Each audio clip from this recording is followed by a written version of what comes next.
Ethiopia is one of the most mysterious countries in the world. Did you know it's the only African nation that was never colonized by Europeans?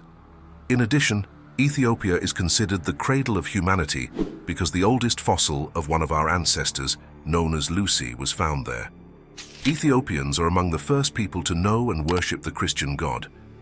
There are even legends that the Ark of the Covenant, the relic that holds the tablets with the 10 Commandments written by God, is guarded by a single keeper in Ethiopia, in a place where no one else has access. But the curiosities don't stop there.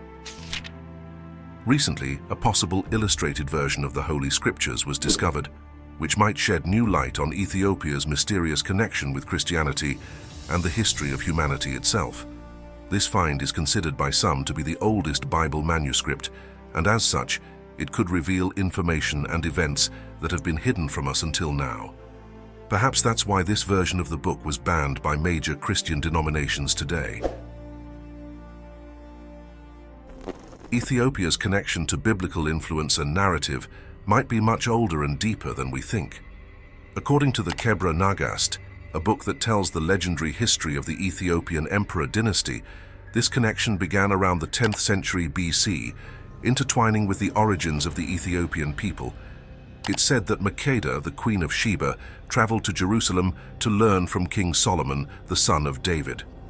The exact location of the Kingdom of Sheba is still debated among scholars, but it is believed to have been in the southern part of the Arabian Peninsula and eastern Africa, possibly in what is now Ethiopia and Yemen.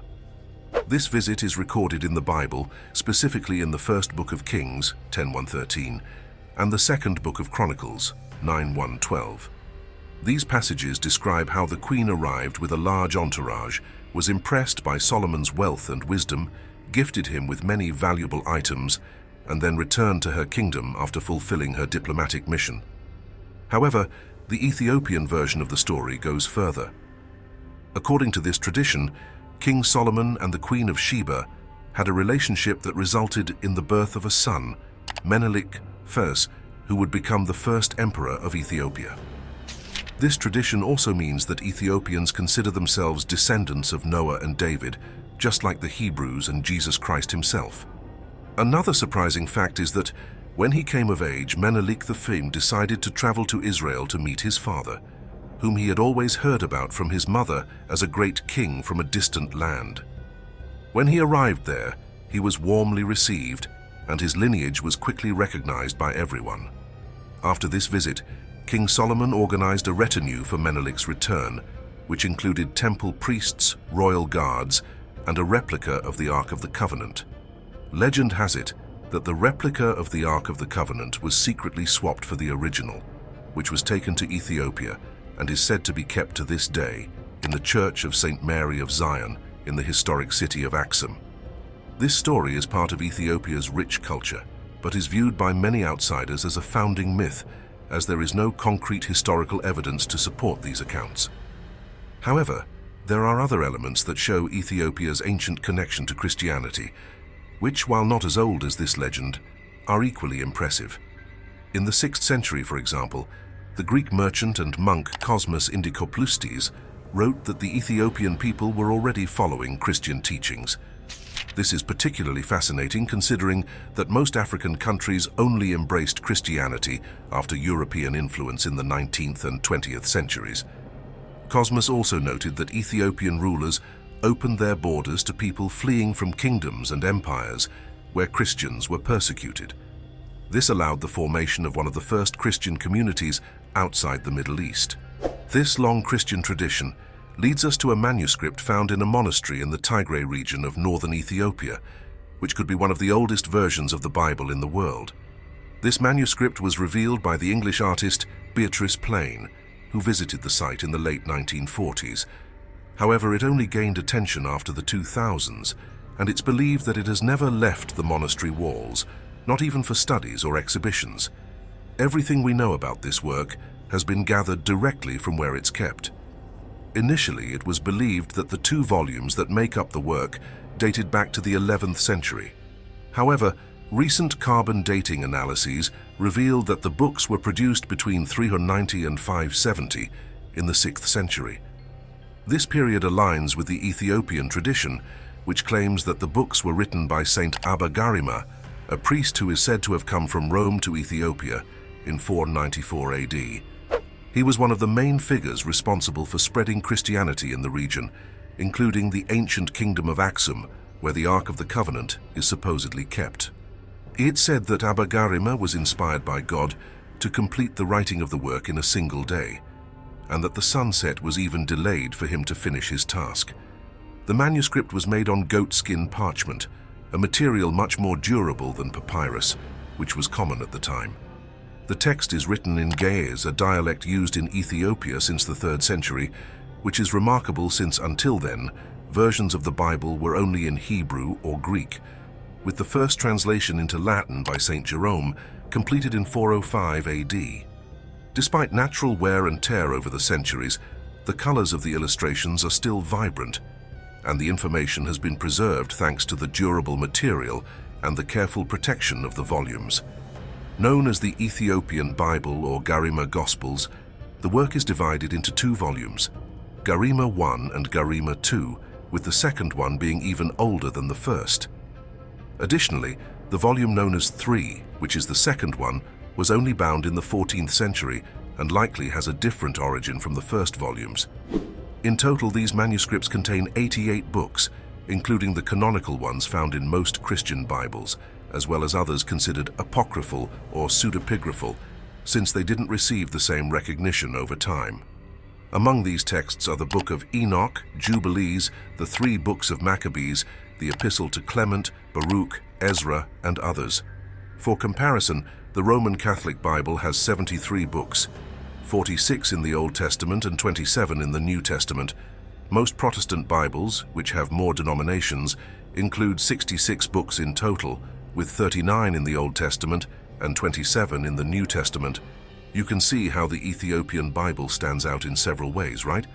But why was it banned, and why don't we hear more about it? Why don't we use it to learn more about the history of Jesus and the development of Christian religions? To better understand these issues, we need to explore a few points up close. First, it's important to remember that the Bible isn't just an ordinary book, but a collection of texts written over centuries that, according to Christianity, were inspired by God and reflect what He wants to communicate to us. Even so, these sacred writings have been manipulated by people over hundreds of years, leading to significant changes over time. As we know, Christianity shares a common cultural and religious foundation with Judaism, which is why the Old Testament of the Bible is quite similar to the Tanakh, the sacred book of the Jews. The first version of these volumes was compiled in Hebrew and divided into 3 main parts: the Torah, which contains the first 5 books, also known as the Pentateuch, the Nevi'im, which includes the books of the prophets, and the Ketuvim, which covers the writings. This last part is the main difference between the Jewish Bible and the Christian Old Testament.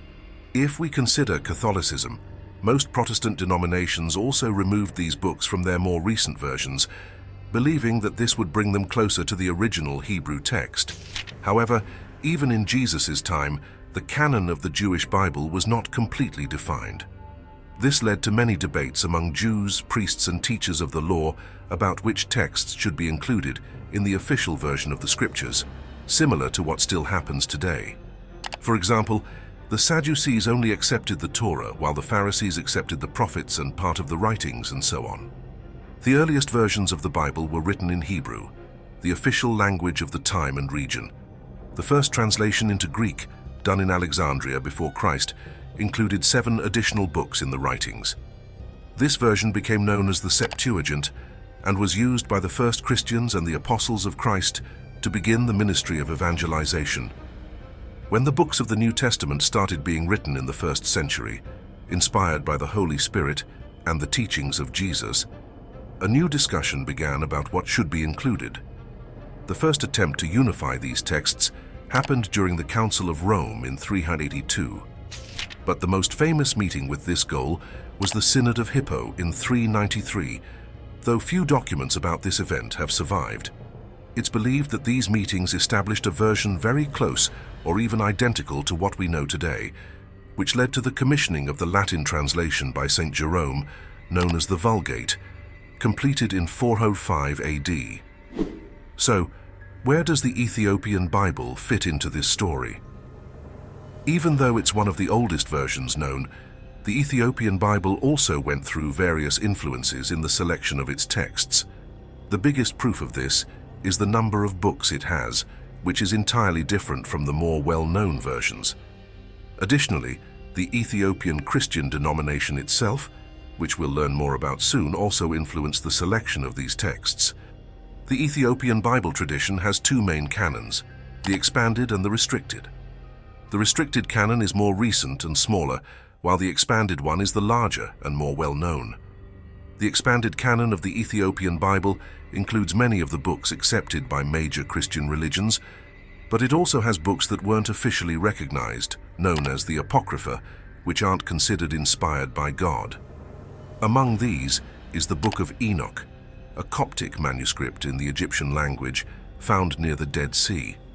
There are also other similar texts like the Gospels of Mary Magdalene and Judas, the Apocalypse of Luke, and Peter, among others. These books are often associated with Gnosticism, a religion with roots in Christianity but differing in many aspects.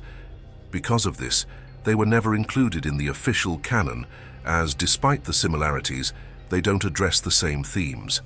This is one of the reasons why the Ethiopian Bible is often ignored or considered banned in the context of more widely accepted Christian scriptures.